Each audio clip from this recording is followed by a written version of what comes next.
ನಮಸ್ತೆ ವೀಕ್ಷಕರೇ, ನಾನಿವತ್ತು ನಿಮಗೆ ಟೊಮೆಟೊ ಪೆಪ್ಪರ್ ರಸಮ್ ಮಾಡೋದು ಹೇಗೆ ಅಂತ ಹೇಳ್ಕೊಡ್ತೀನಿ. ಇದು ತುಂಬ ಹೆಲ್ತಿಯಾದಂಥ ರಸಮ್. ಮೊದಲಿಗೆ ಟೊಮೆಟೊನ 6ರಿಂದ 9 ಟೊಮೆಟೊ ತೊಗೊಂಡಿದ್ದೀನಿ. ಅದನ್ನು ಒಂದು ಪಾತ್ರೆಯಲ್ಲಿಟ್ಟು ಅದು ಮುಳುಗೋಷ್ಟು ನೀರು ಹಾಕಿ ಬೇಯಲಿಕ್ಕೆ ಇಡ್ತೀನಿ. ಟೊಮೆಟೊ ಸ್ವಲ್ಪ ಸಾಫ್ಟಾಗಿ ಅದ್ರ ಮೇಲ್ಗಡೆ ಸಿಪ್ಪೆ ಬಿಡಿಸೋವರೆಗೂ ಒಂದು ಕುದಿ ಬರೋವರೆಗೂ ಅದನ್ನು ಕುದಿಸ್ಕೋಬೇಕಾಗತ್ತೆ. ನೋಡಿ, ಚೆನ್ನಾಗಿ ಕುದಿ ಬರ್ತಾಯಿದೆ. ಇಷ್ಟ ಆದರೆ ಸಾಕು. ನಾನು ಇದನ್ನು ಇಲ್ಲಿಗೆ ಆಫ್ ಮಾಡ್ಕೋತೀನಿ. ತಣ್ಣಗಾಗೋಗ್ಬಿಡ್ತೀನಿ. ತಣ್ಣಗಾದ ನಂತರ ಅದ್ರ ಸಿಪ್ಪೆ ತೆಗೆದು ಮಿಕ್ಸಿ ಜಾರ್ನಲ್ಲಿ ರುಬ್ಕೋತೀನಿ ಅದನ್ನು. ಈಗ ಅದನ್ನು ತಣ್ಣಗಾಗೋಷ್ಟರಲ್ಲಿ ರಸಮ್ ಪೌಡರ್ ಮಾಡೋದು ಹೇಗೆ ಅಂತ ನೋಡ್ಕೊಬರೋಣ. ಮೊದಲಿಗೆ 1 ಚಮಚ ಆಗೋಷ್ಟು ಪೆಪ್ಪರ್ ಅಂದರೆ ಕಾಳು ಮೆಣಸನ್ನ ಹುರ್ಕೊತಾ ಇದ್ದೀನಿ.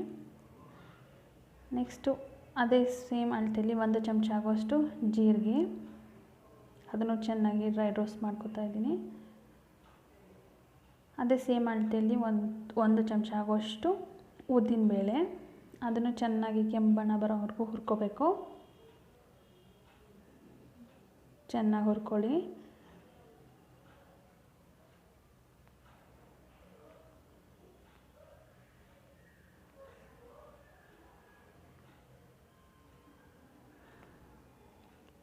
ಇದಾದ ನಂತರ ಸೇಮ್ ಇದೇ ಬಾಣಲೆಗೆ ಒಂದು 4ರಿಂದ 5 ಬ್ಯಾಡಗಿ ಮೆಣಸಿನ್ಕಾಯಿ ಹಾಕೋತಾ ಇದ್ದೀನಿ.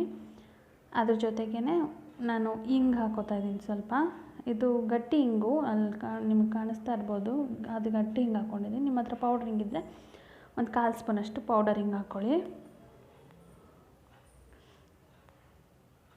ಚೆನ್ನಾಗಿ ಫ್ರೈ ಆಗಲಿ. ಆಮೇಲೆ ಅದಕ್ಕೆ ಒಂದು 10ರಿಂದ 12 ಎಸಲಷ್ಟು ಕರಿಬೇವಿನ ಸೊಪ್ಪು ಹಾಕ್ಕೊಂಡು ಹುರ್ಕೋತಾ ಇದ್ದೀನಿ. ಈ ಎಲ್ಲ ಇಂಗ್ರೀಡಿಯೆಂಟ್ಸ್ನು ನಾನು ಡ್ರೈ ರೋಸ್ಟ್ ಮಾಡ್ಕೋತಾ ಇದ್ದೀನಿ. ಚೆನ್ನಾಗಿ ರೋಸ್ಟ್ ಆಗಬೇಕಿದ್ದು. ಅದನ್ನೆಲ್ಲ ಹುರಿದಿದ್ದಂಥ ಐಟಮ್ನೆಲ್ಲ ಇದಕ್ಕೆ ಸೇರಿಸಿ ಮಿಕ್ಸ್ ಮಾಡಿ ಇಟ್ಕೋತಾ ಇದ್ದೀನಿ ನಾನು.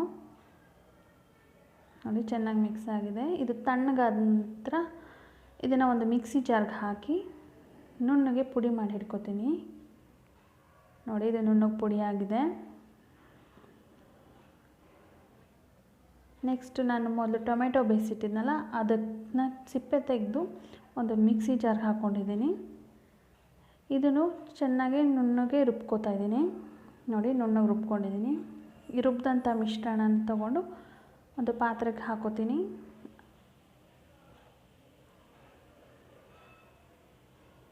ಇದಕ್ಕೆ ಎಷ್ಟು ನೀರು ಬೇಕು, ಎಷ್ಟು ಉಪ್ಪು ಬೇಕು ಅದನ್ನ ಅಳತೆ ಮಾಡಿ ಹಾಕೋತಾ ಇದ್ದೀನಿ. ರಸಮ್ ಅಂದರೆ ತೆಳ್ಳಗೆ ಇರುತ್ತೆ, ಸೊ ಸ್ವಲ್ಪ ನೀರು ನೋಡಿಕೊಂಡು ತೆಳ್ಳಗೆ ಮಾಡ್ಕೊಂಡು ಹಾಕ್ಕೊಳ್ಳಿ. ತೀರಾ ತೆಳ್ಳಗೆ ಮಾಡೋಕ್ಕೆ ಹೋಗ್ಬೇಡಿ, ಬ್ಯಾಲೆನ್ಸ್ ಮಾಡಿಕೊಂಡು ಹಾಕ್ಕೊಳ್ಳಿ. ರುಚಿಗೆ ತಕ್ಕಷ್ಟು ಉಪ್ಪು ಹಾಕೋತಾ ಇದ್ದೀನಿ.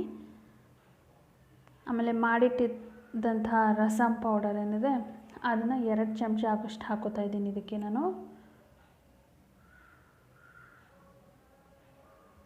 2 ಚಮಚ ಹಾಕ್ಕೊತಾ ಇದ್ದೀನಿ. ನೋಡಿ, ಇದನ್ನ ಚೆನ್ನಾಗಿ ಮಿಕ್ಸ್ ಮಾಡ್ಕೊತೀನಿ.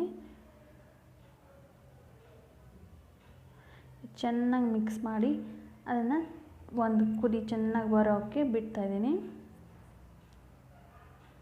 ನೋಡಿ, ಚೆನ್ನಾಗಿ ಮಿಕ್ಸ್ ಮಾಡಿಟ್ಟಿದ್ದೀನಿ. ಇದು ತುಂಬಾ ಹೆಲ್ಪ್ಫುಲ್ ಈ ಚಳಿ ವೆದರ್ಗೆ. ಜಾಸ್ತಿ ಕೋಲ್ಡ್ ಕಾಫ್ ಆಗ್ತಾ ಇರುತ್ತೆ ಎಲ್ಲರಿಗೂ. ಇಂಥ ಪೆಪ್ಪರ್ ರಸಮ್ ಮಾಡ್ಕೊಳ್ಳೋದ್ರಿಂದ ಸ್ವಲ್ಪ ಅದು ಕೋಲ್ಡು ಕಾಫು ಆಗೋದು ಕಡಿಮೆ ಆಗುತ್ತೆ, ಬಾಡಿ ಬೆಚ್ಚಗಿರುತ್ತೆ. ನೋಡಿ, ಚೆನ್ನಾಗಿ ಕುದಿ ಬರ್ತಾಯಿದೆ. ಈ ಕುದಿ ಬಂದಿರೋ ಇದಕ್ಕೆ ನಾನು ಸ್ವಲ್ಪ ಕೊತ್ತಂಬರಿ ಸೊಪ್ಪು ಹಚ್ಚಿರೋ ಅಂಥ ಕೊತ್ತಂಬರಿ ಸೊಪ್ಪನ್ನ ಹಾಕ್ತಾಯಿದ್ದೀನಿ. ಚೆನ್ನಾಗಿ ಒಂದು ಮಿಕ್ಸ್ ಮಾಡಿಬಿಟ್ಟು ಇದಕ್ಕೆ ಒಂದು ಒಗ್ಗರಣೆ ಮಾಡ್ಕೊಳ್ತೀನಿ. ಒಗ್ಗರಣೆ ಏನಿಲ್ಲ, ನಾನು ಜಸ್ಟ್ ಸಿಂಪಲಾಗಿ ಇಟ್ಕೊಂಡಿದ್ದೀನಿ. ಇದಕ್ಕೆ ಜಸ್ಟ್ ಸಾಸಿವೆ ಮತ್ತು ಕರಿಬೇವು ಹಾಕಿ ಮಾಡ್ತೀನಿ ಒಗ್ಗರಣೆನ. ಚೆನ್ನಾಗಿ ನೋಡಿ, ಈ ಕನ್ಸಿಸ್ಟೆನ್ಸಿ ಇರಬೇಕದು. ರಸಮ್ ಅಂದರೆ ಹಿಂಗೆ ಇರ್ತದೆ ತೆಳ್ಳಗೆ. ನೋಡಿ, ಕಲರ್ ನೋಡಿ ಎಷ್ಟು ಸೂಪರಾಗಿ ಬಂದಿದೆ. ಈಗ ಒಗ್ಗರಣೆಗೆ ನಾನು ಒಂದು ಚಿಕ್ಕ ಪ್ಯಾನ್ ಇಟ್ಕೊಂಡಿದ್ದೀನಿ. ಅದರಲ್ಲಿ 1 ಚಮಚ ಆಗೋಷ್ಟು ಎಣ್ಣೆ ಹಾಕ್ಕೊಂಡಿದ್ದೀನಿ. ಅದೇ ಎಣ್ಣೆಗೆ 1 ಚಮಚ ಆಗೋಷ್ಟು ಸಾಸಿವೆ ಹಾಕೋತೀನಿ. ಸಾಸಿವೆ ಚೆನ್ನಾಗಿ ಚಿಟಪಟ ಚಿಟಪಟ ಅಂತ ಸಿಡಿಬೇಕು. ನೋಡಿ ಸಿಡಿತಾ ಇದೆ.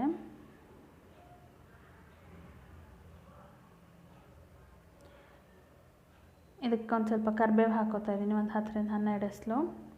ಅದು ಸ್ವಲ್ಪ ಚೆನ್ನಾಗಿ ರೋಸ್ಟ್ ಆಗಿದ ತಕ್ಷಣ ಏನು ಕುದ್ದಿರೋಂಥ ಸಾಂಬಾರು ಇದೆಯಲ್ಲ, ರಸಮ್ ಇದೆಯಲ್ಲ, ಅದಕ್ಕೆ ಈ ಒಗ್ಗರಣೆಯನ್ನು ನಾನು ಸೇರಿಸ್ತಿದ್ದೀನಿ.